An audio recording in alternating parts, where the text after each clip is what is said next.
Welcome to the Mechbay Podcast, your number one place for casual to competitive Battletech topics and tactics. I'm your host, known to some as the tabletop technician, Josh Varga.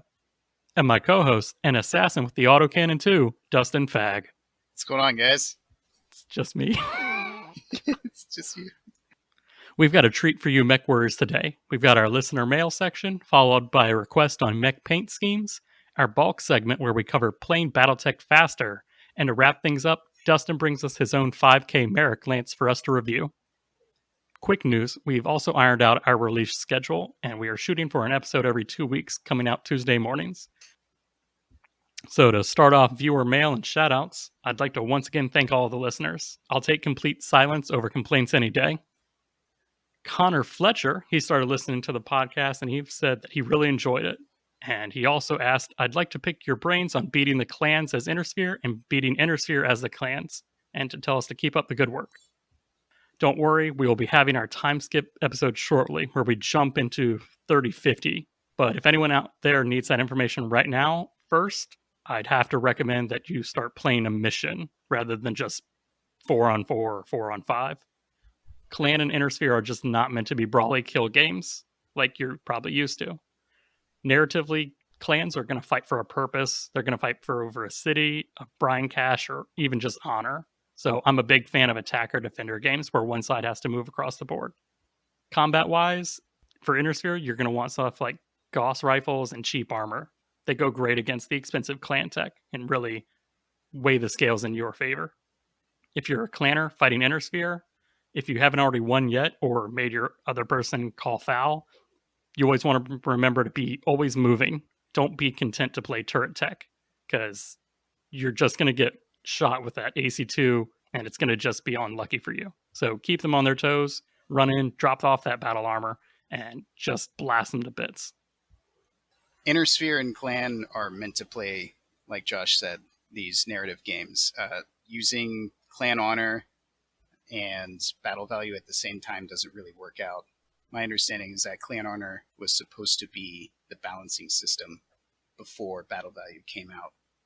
So play narrative and have fun. Demetris Athanasopoulos, he writes, just started hearing the podcast and good work so far. Thanks, Demetris. We'd love to hear it. We love you too. All right. And Noah Kinney, a newer player, asked if he should get the Game of Armored Combat box set as a brand new player. I'm going to have to say yes, considering we're a Battletech podcast. But specifically, it does have everything you need. It has the quick reference sheet. It has all of the record sheets for all of the different mechs with different variants. It's got plastic miniatures, which we all know and love. The only thing I'd recommend is, once again, laminate or use a sheet protector to really improve the longevity of those record sheets. The Game of Armored Combat box set was what Catalyst developed in response to local game store owners saying, people want to play Battletech, but they don't know how to get into it. So that's what you need to buy. He also then asked how to pick a color scheme, and does it really matter? Like in Warhammer, your colors matter. So does that hold true in Battletech? I sent him to Unit Color Compendium to get an overall feel for schemes and color designs and color theory, and then to go to Camo Specs Online to see how that looks on an actual miniature, because stuff on digital can look completely different than what it looks on the actual mech. As a fun little side note, I think there are overarching colors. You can find a color scheme for just about any faction. If you're trying to pick a faction, that's almost really hard for us to direct you to, unless you specifically like something in the lore or you definitely like your own kind of design or feel. Like I always say, for your first box set, just paint like your favorite color scheme. Go full mercenary, paint whatever you want on them. I've got 4 mechs that have completely no colors in common, like they're all hodgepodge, and that's their overarching unifying theme. For that, don't worry too hard about it. If you really want to go like full, hey, I'm going to paint this entire collection something, pick something you love or pick something you love to paint. And you can go full like historical gamer on this. There are, not with every scheme, but there are plenty of schemes, and the Unit Color Compendium is really good for telling you this with the canon Yeah, with the canon citations and texts of what color it is, what they paint the left shoulder, where the unit emblem goes, where the mech number goes, etc., etc. That's there if you wanted to. All right, so for Battletech news this week, we didn't really have anything besides Blanley Pardo showing off the Clanbuster Black Knight. So he assembled it, and I saw another person actually had a miniature of it that they are painting up for the displays. So I'm really looking forward to that. Yeah, it looks good. Dustin, did you get any hobby progress done? I played Valheim. Oh, you're terrible. Yep. How about you? Did you get anything painted up? You more productive than I was? So a lot of my friends say that I will save up all of my hobby progress for like that one weekend. So I painted like 1,000 points of Warhammer all week. I got like 40 Genestealer Cult Acolytes done. I got 30 Neophytes. So like all of my troops are there. I got all the characters done. I assembled everything because I'm moving in like 2 weeks to a new place down the road. But I was like, I can't have any unfinished projects like having to be boxed up and like, oh, this bit goes on this guy or this bit goes in this box. So everything has to be assembled or in the original box it came in. Nothing like a little fire under the butt to get you going, right? Yeah, a little motivation. To expand on Noah's question, does your paint scheme matter? So the answer to that is it depends. So first off, I'm happy to see any mech painted over bare metal or gray plastic. First off, it shows respect to me, my time, and my models if I'm going to play a game with you. But overall, I'm just happy to play a game, so I'm not going to refuse a bare metal or bare plastic mech fight. Yeah, and Battletech, we're pretty happy to have a game. So get Battletech to the masses. We'll be more picky about it, right? I mean, if you're playing a pickup game, like nobody's going to care about the paint scheme. They're just going to be there playing for fun.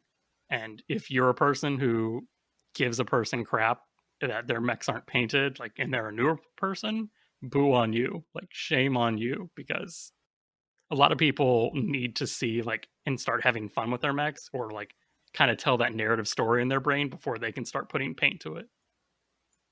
And another important thing to remember is that Battletech was originally pushed as a miniature list or a game capable of being played without miniatures. So that's something that some people actually like about Battletech, is that as long as you have a distinguishable miniature or something to represent it and which facing it is facing, you can technically do that. But yeah, we all like to see minis on the table. Let's be real. If you're playing a campaign, now it's nice to agree why your mechs are painted the way they are, but it can always be hand waved as like salvage or last minute reinforcements if they don't actually match. Like if I'm taking a Karita mech with a Star League mech for a narrative game, it's not really going to change the overall feel. If I'm playing narrative, that's a little different. Maybe it matters because when I'm trying to reenact a Battle of Tukiyid against Clan Ghost Bear, but you're using Marik paint schemes on mechs that are different, it can take away from the overall experience. So I always try to talk it out with your friends or your group on if it matters to them. They could be in a more historical gaming mindset, talking like exact schemes for this battle. The logos have to be this, and that mech can't have that laser because it didn't have it on that variant that was available to that unit. So if that's what they're looking for, just like you got to bring those to the table because most likely they can loan you mechs with the appropriate stuff if it's an actual problem for them. If they care that much, they probably both painted both factions already. Yeah, like for me, I've got Diamond Sharks and Comstar that fought them. So hey, you just want to like play this one battle? Cool, I have both the pieces to do it. So we can have fun no matter what. Now, if you're doing like a tournament, which we've done here, yeah, we had a 3-color minimum. So there was a requirement, and the paint scheme should match in that case, unless there's a, like I said before, a mismatch is your theme. Like pirate forces, they're not going to match all the time. There's even lore canon for that. Yeah, part of the tournament is a spectacle. You want the games to look good. You're trying to pull people at the local game store in, so making sure your mechs are painted up is great for pulling in new players. So just paint what you like. Paint is better than no paint, but keep in mind what kind of game you are painting for. All right, so we're going to take a quick break and get a word from our sponsors. Today's segment is brought to you by the Lantern Corporation. Have you ever thought to yourself, man, I really wish there was a one-stop shop for a heavy mech that could jump 120 meters, run 65 kilometers per hour, and had 2 fully working hand actuators, all along with a LRM-5 launcher that will make all the neighbors jealous? Well, ask no more. Here at Lantern Corporation, we sell the only mech you'll ever need. Our Grasshopper GHR-5H will take you to battle amongst the stars in style. Warning, factory on Bryant destroyed in 2834. New models may be unavailable at the time of request. Wait time for some models exceeds 50 standard years. Not all replacement parts available. No guarantee of delivery. All right, welcome back. Today's segment on playing faster, or gotta go fast. Have you fallen into the classic blunder of Battletech and realizing your whole afternoon has been taken up by playing Battletech? First off, talk to your opponent and see if that's not exactly what they wanted. I feel like our games mostly take longer because I get distracted by people at the local game store. Yeah, you, Kurt, Denim, like everyone's there to be social on some days, and that's perfectly fine. Yep. I definitely want to be social for a little bit. Like, I like to get it out before the game. And once I'm in game mode, I'm like, no, don't talk to anyone else. Please roll dice. Roll them fast. I make a point to be nice to people because I'm trying to scoop them up, which has been a detriment to our games. Absolutely. Like, nothing makes me more angry than talking about lore or 20-year-old games than doing it in the middle of my dice rolls. Like, no, I'm in tactical mode. Please, if you want to be social or have a social game, tell me that like way in advance so I can like, oh yeah, no, I'm just taking my fun mechs that I don't like, 2 lasers and 1 LRM. Nothing too crazy. Step 1, focus on the game. Yes. So I'd say that's focusing on the game is the biggest way to speed up your game. My next recommendation to playing Battletech faster is take less mechs. We all know more is better, but more games to actual completion is even better than that. When I was starting out, I was playing duos, like 2 mechs versus 2, or even a 1v1 Solaris Gladiator style. These really improve your game as a whole, like skill-wise, but they also improve the speed of the game, because you're doing half as many movement, half as many shooting phases, half as many dice rolls most of the time. Yep. Volume of games is going to be the overarching way to speed up your games. And when you're starting and learning the rules in your tables, just having less mechs. That's a way to go. I mean, I heard a thing that the average Magic the Gathering player will play more games in a weekend of Magic than most miniatures games players will play in a year. I think that's one of the reasons people like Magic. That's one of the reasons that we like miniatures games. Because they take time, and we want to enjoy and savor that time. Nothing's better than spending 2 hours on a long, drawn-out campaign that you're going to, like, nurse in your mind for the whole week or even month. Like, oh, man, that was a great game. And you kind of sit back and just... take in the highlights. Taking a tall glass of memories.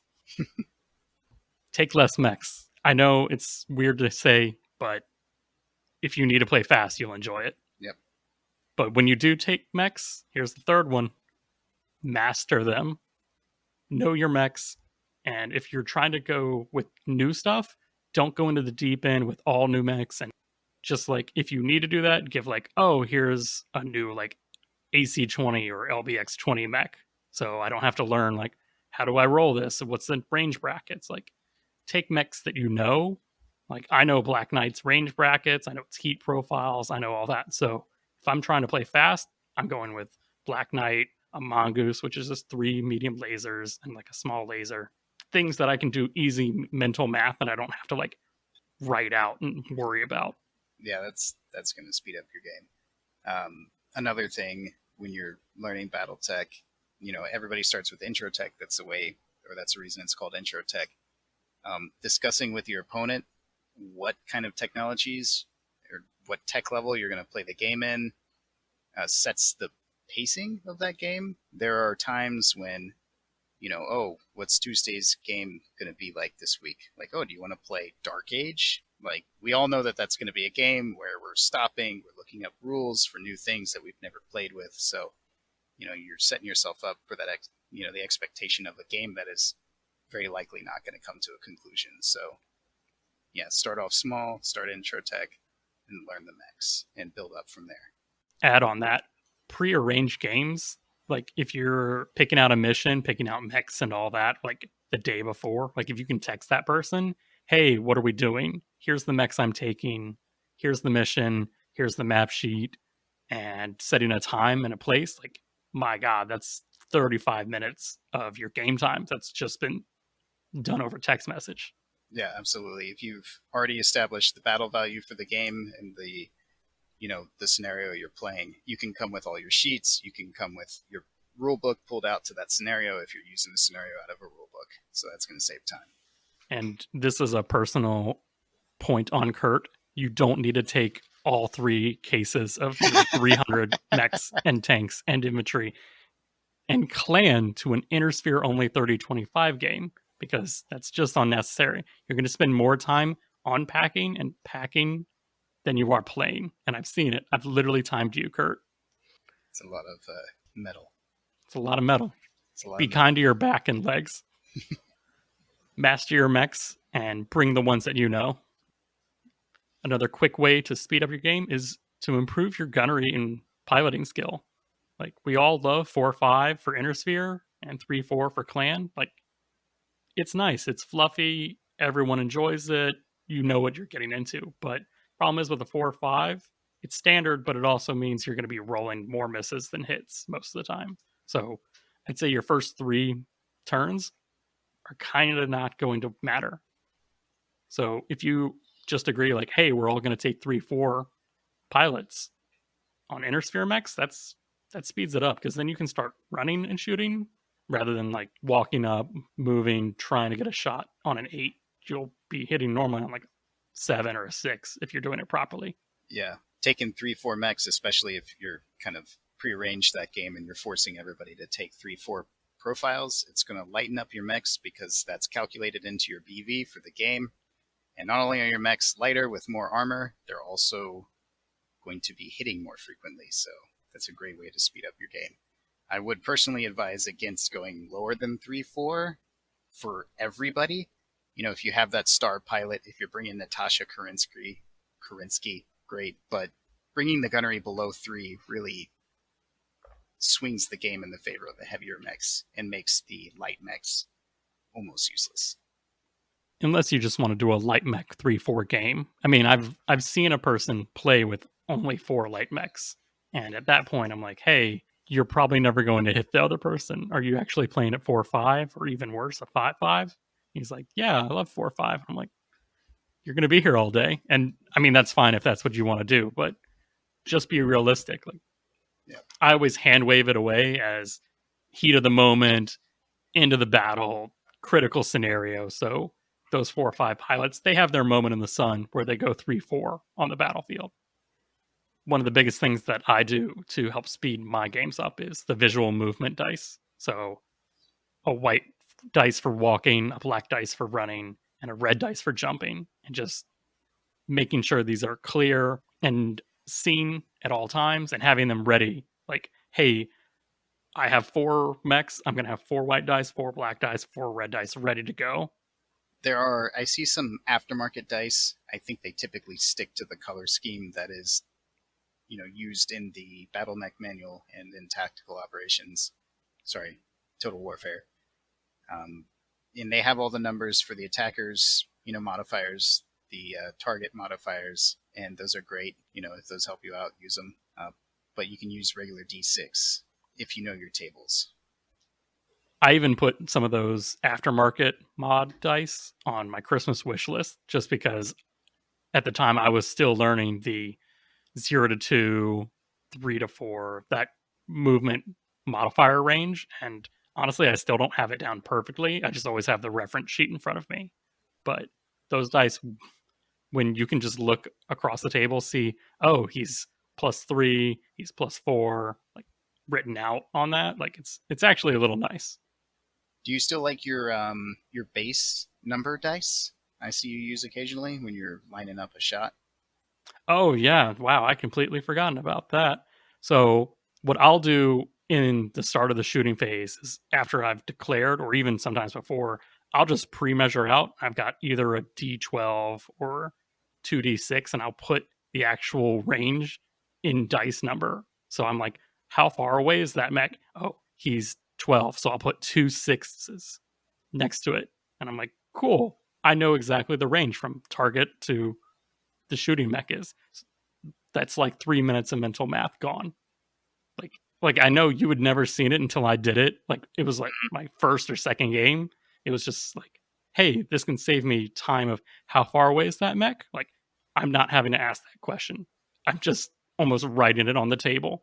And I can just look, oh, he's 12, he's 8, he's 15. It's so easy to look at rather than, all right, putting my finger on the hex 1, 2, 3, 4, 5. No, I just put a 5 in the middle between the two mechs in a line, so it looks obvious to me. Yeah, and counting hexes by 3s and 2s is going to be twice and 3 times as fast as counting them one at a time. That's something I picked up from a player. I had, you take your finger and you go 1, 2, 3, 4, 5, and I saw somebody going 3, 6, 9, 12, 15, and that can really speed it up. I wish I could count in increments of more than 1, but I can't. So I do the count it on the start of the phase and then just put a dice with the number. Probably not great for the podcast, but I got really good at counting in 3s when I was an after-school care camp counselor. We had to count children all the time, and counting by 3s is faster than counting by 2s. So 3, 6, 9, 12, 15, 18, 21, 24, I love it. Yep. There's strange things that happen to you in life. Inner Sphere players can only count to 4, and Clan players can only count to 5. But that's right. In addition to movement dice and ranges, having different dice pairs is like absolutely critical. So the box sets and even the collector dies, like they have 2 dice or 4 at the most, but that's literally unusable for actual play. Like Black Knight has 4 medium lasers, so I need at least 4 different colors of dice in pairs so I can roll all 4 at once and just say, hey, 4 medium lasers. It doesn't matter which one, if it's the left torso one or the right torso one or the arms. It doesn't. You're just rolling 4 dice at that point and you just mark whichever one hits. Yeah, you should already have little boxes of 3 different colored dice for your walk, your run, your jump, and then add in like another 3 sets of, paired dice, and you can roll 6 medium lasers at the same time. It's going to be great for speeding up the game. If you've got like an SRM 6 or Lord forbid, you have a Hag 20 or Hag 40, like LBXs. I've seen it once and I've used it once and it saved so much time. I've heard them called killed boxes or missile boxes, and that's like the segmented Tupperware container, and you put 2 dice in each one, 2 tiny little dice, and you're like, okay, I hit. And you literally just shake the whole thing and you drop it. You have 20 sets of dice for when your LBX 20 hits with every single BB, and then everybody in the game store looks at you funny when you're shaking a tackle box. I mean, recommendation, if you're trying to play fast, don't take an LBX 20. Just hand wave it like, hey, I'm shooting solid slug. Like, only had solid slug left for the LBX 20. These are not weapons made for fast games, so either come prepared for them or suffer through them. But those can even be used to like actually, hey, the first one is the PBC, the next 2 are the large laser, and the 4 after that are the medium lasers. So I'm getting all of my dice rolls in at once, dropping it, hit, miss, hit, and you just shake it again. You're like, okay, these are the ones. You can put like blue tack where it missed, and you just shake it, you get your hit locations. That's another step to playing faster, is knowing your hit locations. Or, like me, if you physically can't learn where hit locations are besides location 7, you got to have that reference sheet ready. So I have a little, I don't know, I wouldn't call it a mnemonic, but there is a method to the madness on the hit location chart. There's a low side and the high side. So if you're rolling low, that's on the right side of the mech. If you're rolling high, that's on the left side of the mech. And it all centers on the center torso, which is number 7. So if you start at the center torso, that's 7. and then you move out from there. That's your 6 and your 8 for the high and the low, the left and the right. And then you move to the legs, which is 5 and 9. And then you move further out, and that's the arms, which are the next 2 rolls up and down, the number ladder. So 4 and 3 are your right arm, 10 and 11 are going to be your left arm, and then your 12 and your 2 is either your through armor crit or your 12 is your headshot. The even more esoteric table is the flanking table, which works the same way, just a little differently. See, and this just reinforces my point is everything you said just went in one ear and out the other. Like, I physically am unable to learn anything besides center torso is 7 and the 2 and 12 respectively. Yeah. Okay. But if you got the table. Yeah, so I use the table like it's my Bible. But one thing I will do is, honestly, how many times are you getting flanked left flank or right flank? Like, unfortunately, not enough. Not enough. Well, I really wish they used the firing table as the receiving table, because they're different. That you end up getting shot in the flanks less frequently that way.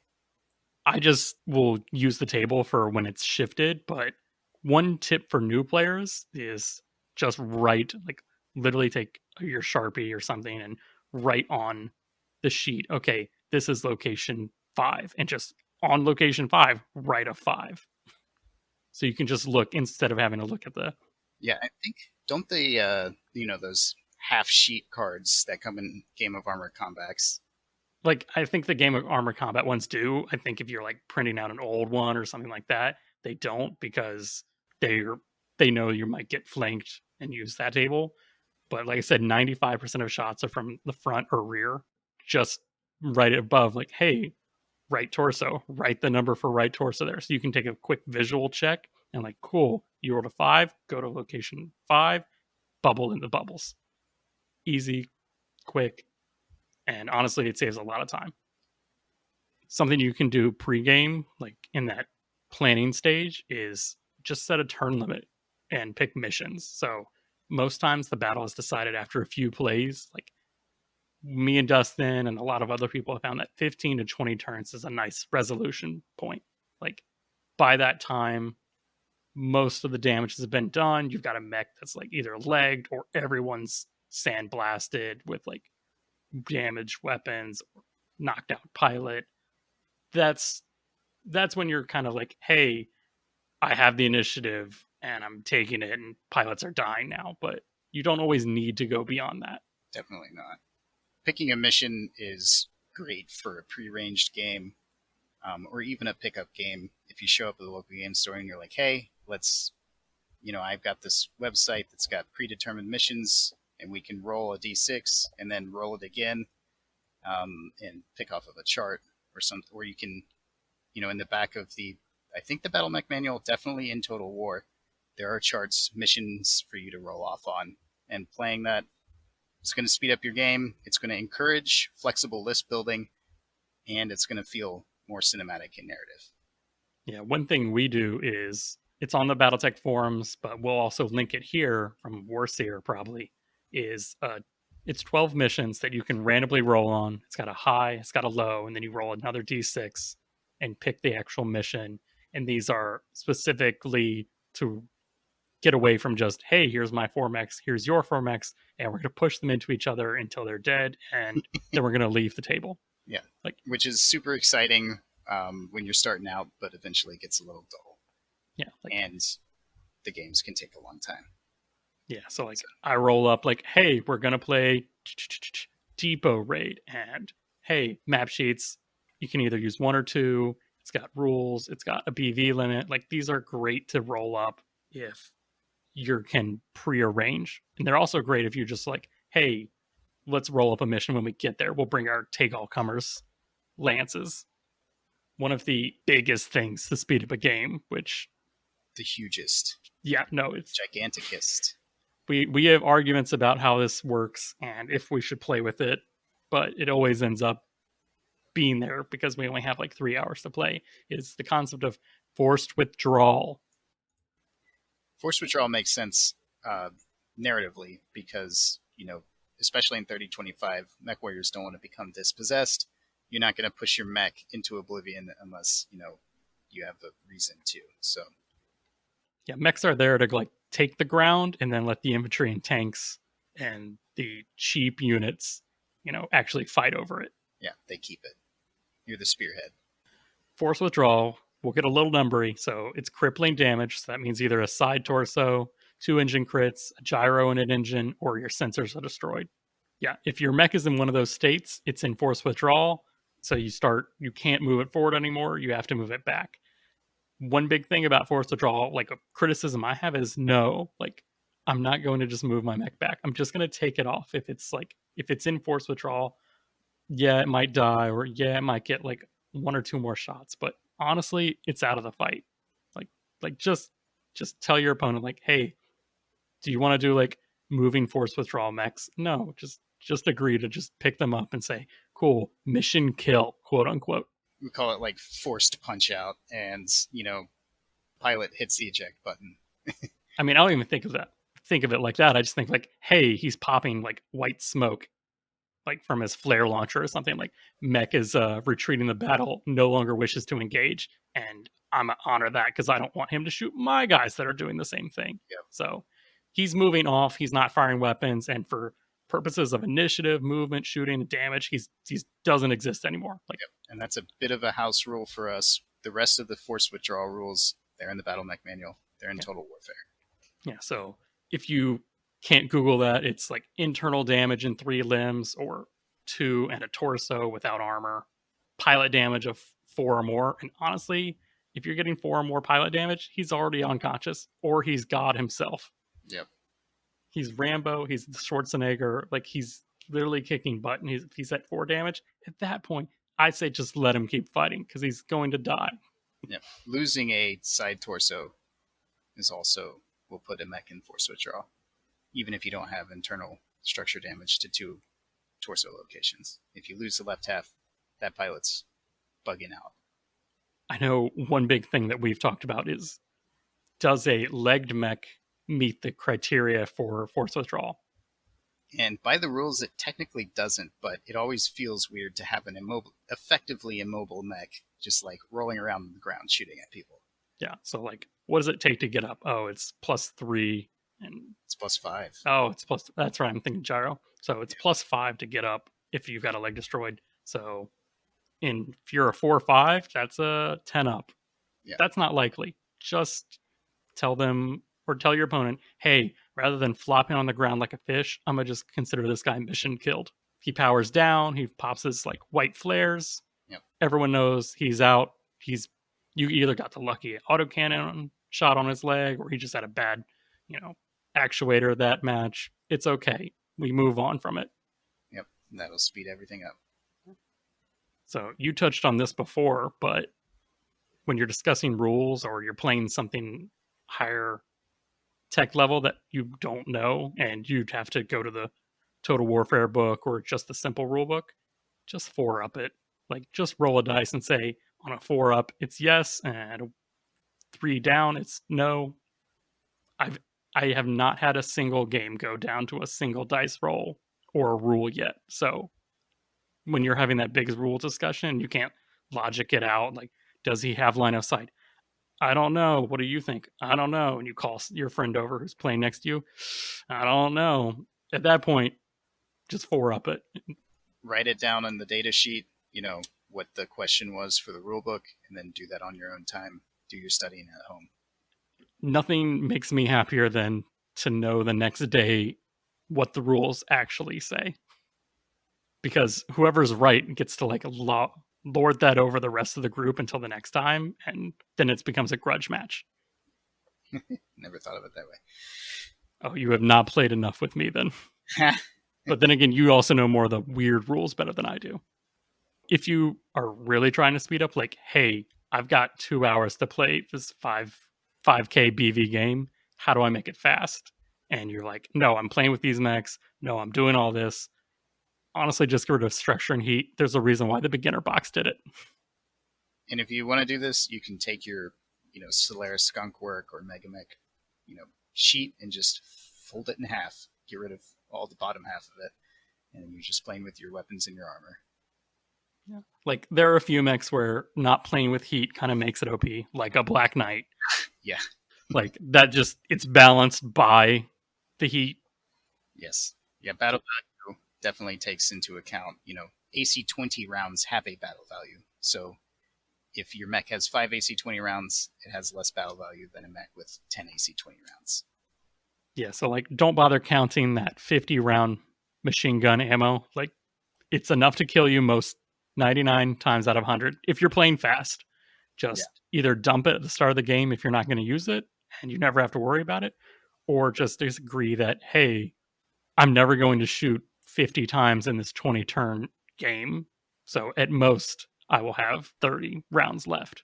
So there's no reason to count that out. But if you even have less time than that, like, we're talking like 30 to 40 minutes, don't go classic, just play Alpha Strike. The cons there is you're still playing Alpha Strike. Yeah, you're still playing Alpha Strike. The pro is you're playing Battletech. Yeah, you got your Battletech minis on the table, but you're playing Alpha Strike. The interesting thing to me about Alpha Strike is that, on the one hand, it is quote-unquote streamlined, but then to make the game feel nuanced, they add extra rules and unit composition rules on top of it. So do you want to put more? I would almost say, if you want to put more miniatures on the table and play in 2 hours, play Alpha Strike. If you want to have a company versus a company, or a company versus a binary, and you still need to get that game done, play Alpha Strike. But if you're okay with putting 4 minis per side on the table, go ahead and play Classic, unless you hate Classic. But we love Classic here, so why are you listening to this podcast? If you really do want to play Alpha Strike, I highly recommend Wolfnet Radio. I know people who are into Alpha Strike. I have not played them personally, but some people really like Alpha Strike. Dustin, what would you say is the most important thing to playing fast out of all the things we've talked about? Well, I got ADD, so paying attention to the game and not being distracted by, conversations and just talking about anything is going to make my game the fastest that I can, and probably keep my opponent less irritated. Like, I actually have to agree with you and say that's also my number one way to play Battletech faster is have your beer, be social, but if you're trying to play faster, just play the game. Like, it sounds wrong to say, hey, shake your hands, not in Corona times though. Just nod or bow like Karita. But just get the distractions out first and then sit down and play hard, and you can get all those distractions and talk about the game and the post-lunch battle report that I know we love to do. Yeah, Battletech has its origins as an 80s mech combat simulator. So it's gritty, that's why we like it, but it takes focus and concentration to get the game done in a reasonable amount of time. All right. If anyone else has like any other recommendations on how to play Battletech faster and they want to send them in, please feel free. We'd love to hear you. Yeah, we're always looking for ways to speed our games up. I think me and you, when we were playing the tournament, we practiced. And what time limit did we set for games? It was like an hour and a half, right? I think it was an hour. Yeah, hour and a half or hour 45 minutes. And I had to I had to create a really granular scoring system because none of the games are, to a conclusion at that point. You're playing for, the imaginary objective. I mean, I will say that in those 90 to 100 minutes, all but one of my games came to a natural conclusion. Like, oh, no kidding. Yeah, I didn't have my head in the trenches. I was not playing. I mean, you were running it. Organizing, yeah. I was prepared in case we had an odd number of players, but we had an even number of players. So I know when I played Denim, that was a fast game, and he killed, I think, 2 of my mechs to his 1, and the other 3 of his just were not going down. Oh, okay. Except unless I got a headshot or a through armor crit. When I played Kurt, same thing. And when I played Paulo, he got an ammo explosion on my Thunderbolt, and it was just like, yeah, it was like, okay, cool. These games, when we're playing with no distractions, they are going faster, and we're coming to natural conclusions. Like, you're getting that snowball effect. Like, oh, he took out 2 MX. I can't kill 2 with my 2. Yep. Yeah, and getting the games done quickly with the casual atmosphere of the like Tuesday night pickup game can be difficult. But if we all just focus down, we can make it happen and socialize on the outside of the game. Yeah. Just try to get that socialization in beforehand or afterhand. Yep. Leave the game time for the game. Let game time be game time.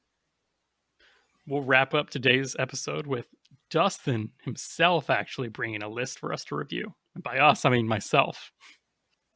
So I made a 5000 BV list, 3025 intro tech, and it's lightly fluffed as Marik because they're all painted the same. So I grab them off the shelf and make a list. I was about to say, what makes the Marik Lance? The mechs are painted purple and white.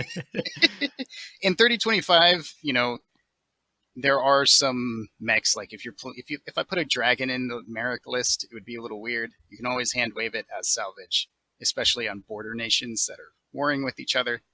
But in 3025, frequently you can kind of put whatever you want in there and get away with it. But sometimes I look at the random assignment tables that you can find in the back of certain source books, and I'll use those to pull mechs out of my gray collection and paint them up as a faction and put them into my faction collection. Does that answer the question? Yeah. Okay. So what kind of mechs you got in this?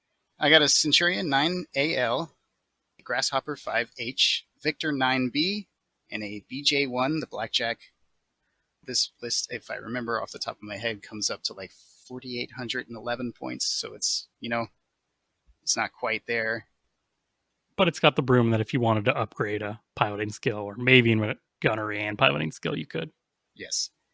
We've talked about list composition in the past, so I'll just kind of gloss over my thinking with this list. I've got my classic sniper, the Blackjack BJ1.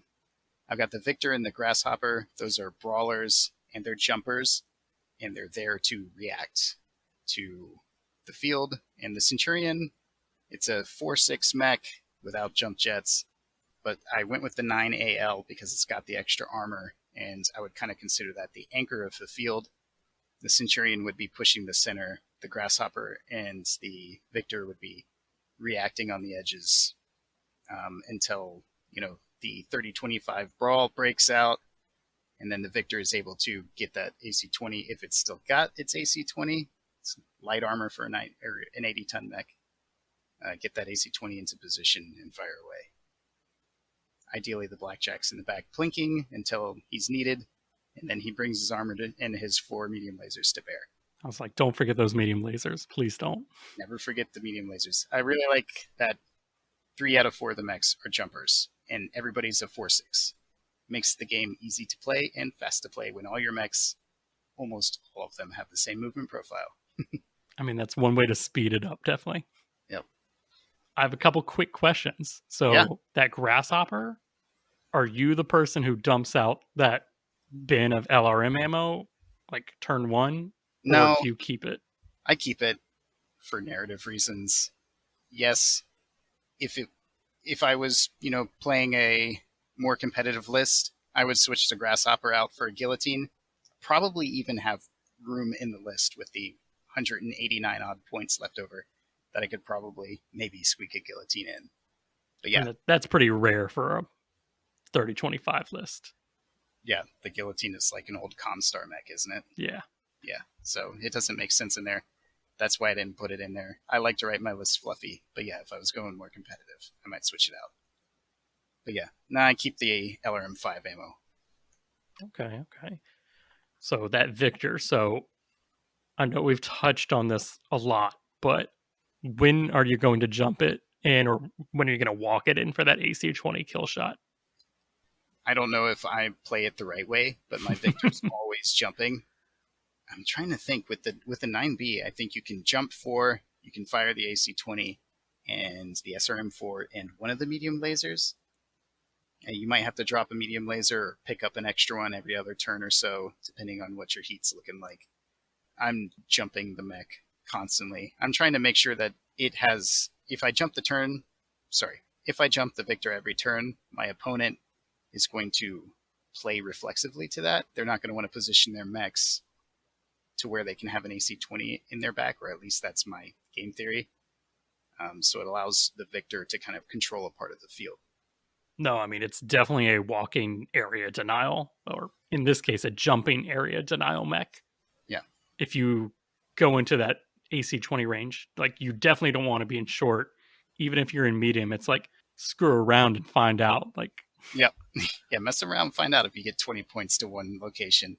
I really don't like, I shouldn't say I really don't like, I like the Victor so much more than a Hunchback because it has the jump jets. Having an AC 20 means nothing if you can't get it in short range, as far as I'm concerned. Medium range, I don't even count on AC 20s in medium range.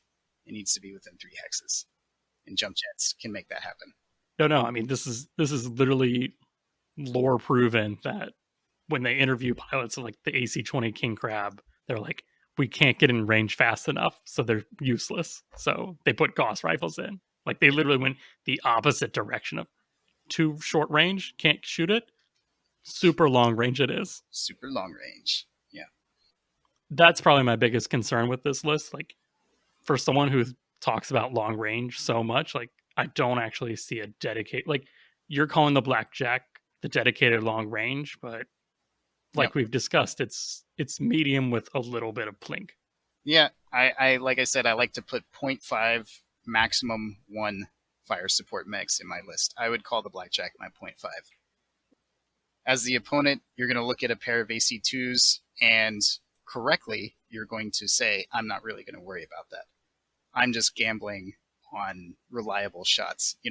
Within 12, if I get the Blackjack into a hidey hole, anything within 12 hexes, I'm rolling 6s plus their mods. So that's not bad. No, that's wonderful. Yeah, hoping for 2s and 12s. Guaranteed damage is the best damage. Yeah. Long time ago, when it was just me and my brother playing on Tabletop Simulator and we were learning the rules, I had a Blackjack harass the living daylights out of an Annihilator, the variant with 4 PPCs, by ranging, staying outside of the PPC range or in long range of the PPC of the Annihilator's PPCs. Yeah, I got several headshots and several through armor crits on the Annihilator. I think I had a Jinner earlier on in the game that opened up its rear armor. Oof. But, it ended up surviving that. The Jinner died. And then the Blackjack just played harassment, and it can do it for turns. 1 ton of AC2 ammo, that's 45 rounds, which gives you, 22, 23 turns? So, yeah. Always be shooting. Always be shooting. That's free real estate. But I mean, that's like my biggest concern / criticism. It's like, hey, you don't have a lot of long range. Everything wants to get in short range ish, like medium short in this list, except the Blackjack. Yeah, you've got 2 large lasers in the list between the Centurion and the Grasshopper. You've got a little bit of midfield. You've got the jump jets, so you're going to have to push the field. You're going to have to lead the charge and to get it in there. And that kind of goes in my other comment is everything is a 4-6. You have like super high mobility in that 4-6 range, but on an open like bowling ball kind of map where there's no terrain and no mountains, you're going to get outflanked by like the little light mechs or the fast and far jumpers. Yep. Yeah, this is not there's no pursuit to this lance.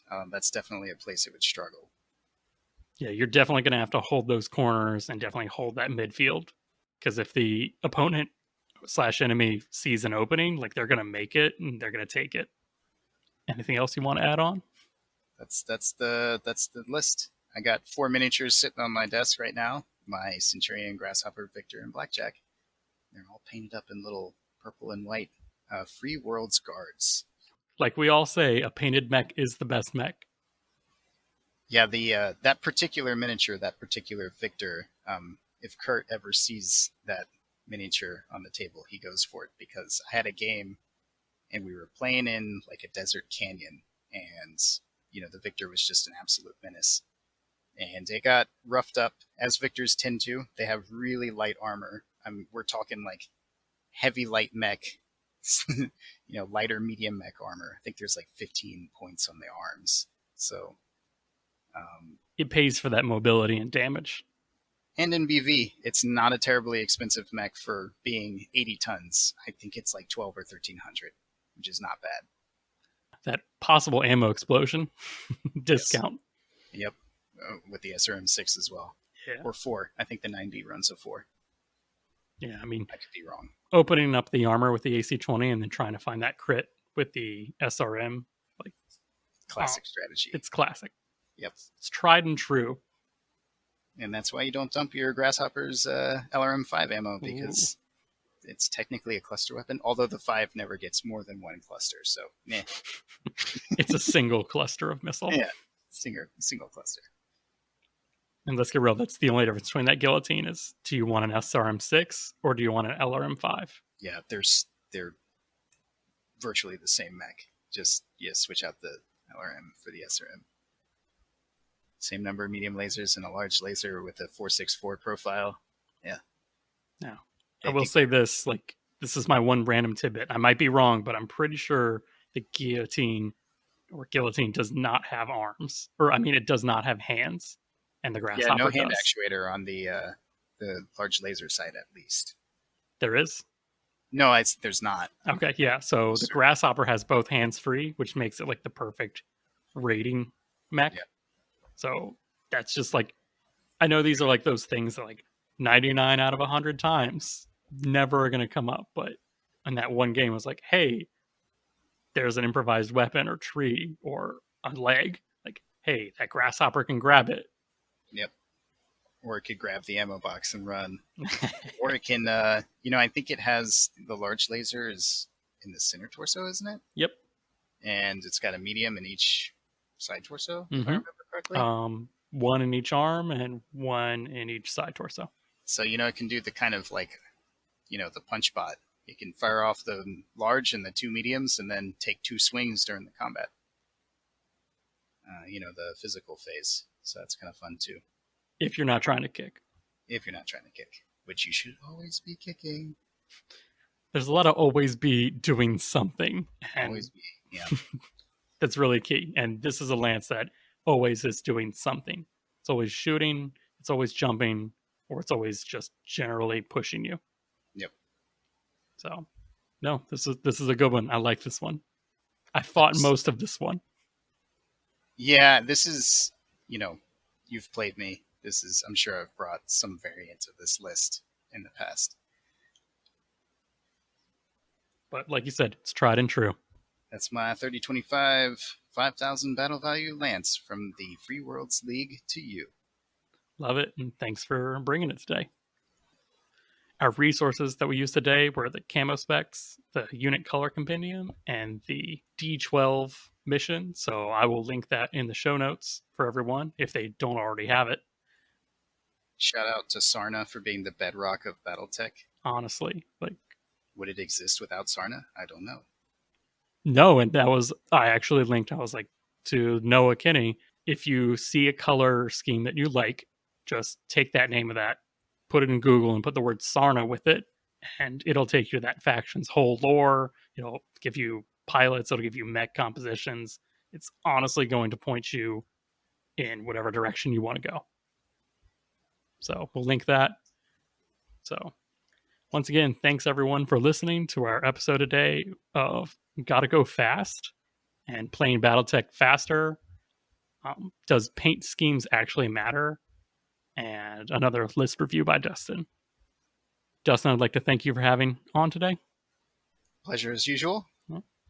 And join us next time in the Mechbay, where we will have a treat for all you grunts and treadheads in the inner sphere. Oh boy. Oh boy. If you have any questions, you can email us at the Mechbay Podcast at gmail.com or on Facebook at the Mechbay Podcast.